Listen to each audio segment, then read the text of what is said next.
అయోధ్య దశాబ్దాలుగా వివాదాలతో కూడి వినిపిస్తున్న పేరు. రామ మందిరం కోసం హిందువులు, బాబ్రీ మసీద్ కోసం ముస్లింలు పోరాటం చేయడంతో ఈ సమస్య తీవ్ర రూపం దాల్చింది. అసలు ఈ సమస్య ఎప్పుడు మొదలైంది, ఎందుకు మొదలైంది, ఎలా మొదలైంది, అసలు కారణాలేంటి, తీర్పు హిందువులకి అనుకూలంగా రావడానికి కారణం ఏంటి, ఆలయం ఎప్పుడు పూర్తి చేస్తారో పూర్తి సమాచారం ఈ వీడియోలో తెలుసుకుందాం. అయోధ్య రామ జన్మభూమి హిందువుల పవిత్ర క్షేత్రం. కేవలం హిందువులకే కాకుండా జైనులు, బుద్ధులకి కూడా ఎంతో పవిత్ర క్షేత్రం. సరియు నది ఒడ్డున ఫైజాబాద్ జిల్లాలో ఉంది ఈ అయోధ్య. పురాణాల నుండి ఈ ప్రాంతానికి ఎంతో ప్రాముఖ్యం ఉంది. విష్ణు అవతారమైన రాముడు ఈ ప్రాంతంలో జన్మించడంతో ఈ ప్రాంతానికి ప్రాముఖ్యత ఇంకా పెరిగింది.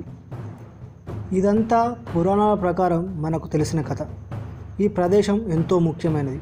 కానీ భారతదేశంలో ముస్లిం పరిపాలన మొదలైన తర్వాత చాలా గుడులు ధ్వంసమయ్యాయని అందరికీ తెలిసిన నిజమే.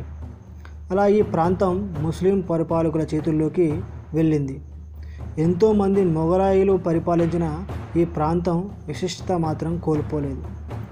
కానీ అసలు సమస్య మొదలైంది మొఘల్ సామ్రాజ్య స్థాపకుడు బాబర్ ఈ ప్రాంతంలో, సరిగ్గా రామ జన్మభూమి అని భావిస్తున్న ప్రాంతంలో బాబ్రీ అనే పేరుతో మసీదు నిర్మించడంతో ఈ సమస్య మొదలైంది. బాబ్రీ మసీదుని రాముడి ఆలయం కూల్చి దానిపై నిర్మించారని హిందువుల నమ్మకం. అందుకే ఈ వివాదం మొదలైంది. 1885లో మొదటిసారి ఈ ప్రదేశంలో గుడి నిర్మించడానికి అనుమతిని కోరుతూ మహంత రఘువరన్ దాస్ ఫైజాబాద్ కోర్టులో కేసు వేయడం జరిగింది. కానీ కేసు కొట్టివేయడం జరిగింది. ఈ ఘటనే అయోధ్య వివాదం పెరగడానికి కారణమయ్యింది. ఇక అప్పటి నుంచి వివాదం మురుతూ వచ్చింది. ఇక 1949 డిసెంబర్ 22న కొంతమంది రామభక్తులు రామ జన్మభూమి అని తలుస్తున్న ప్రదేశంలో సీతారాముల విగ్రహాలు ప్రతిష్ఠించడంతో ఈ వివాదం తారాస్థాయికి చేరింది. మరోసారి కోర్టులో 1949 డిసెంబర్ 29న ఎఫ్ఐఆర్ ఫైల్ అయింది. కానీ మరోసారి 1889 తీర్పును రిపీట్ చేస్తూ వివాద స్థలాన్ని సీలు వేయించింది కోర్టు. 1959లో నిర్మోహి అఖాడా, 1961లో సున్నీ వక్ఫ్ బోర్డ్ ఈ ప్రదేశం మాదంటే మాదని కోర్టులో కేసు వేయడం జరిగింది. దీంతో ఈ సమస్య ఫైజాబాద్ కోర్టు నుండి అలహాబాద్ కోర్టుకి మారడం జరిగింది. ఇక అప్పటి నుండి ఈ కేసుపై వాదోపవాదాలు నడుస్తూనే ఉన్నాయి. 1989లో మొదటిసారి సీతారాముల పూజ కోసం 4 పూజారిని గుడిలోకి అనుమతించింది కోర్టు. ఇక 1990 దశకంలో అద్వానీ, మురళీ మనోహర్ జోషి రంగప్రవేశంతో ఈ సమస్య కొత్త రూపం దాల్చింది. 1992 డిసెంబర్ 6న జరిగిన సంఘటన వివాదానికి పెనుమార్పులు కల్పించింది. లక్షల్లో గుమికున్న కరసేవకులు బాబ్రీ మసీదుని నిలమట్టం చేసేశారు. ఇప్పటికీ వివాదంపై సిబిఐ కేసు నడుస్తూనే ఉంది.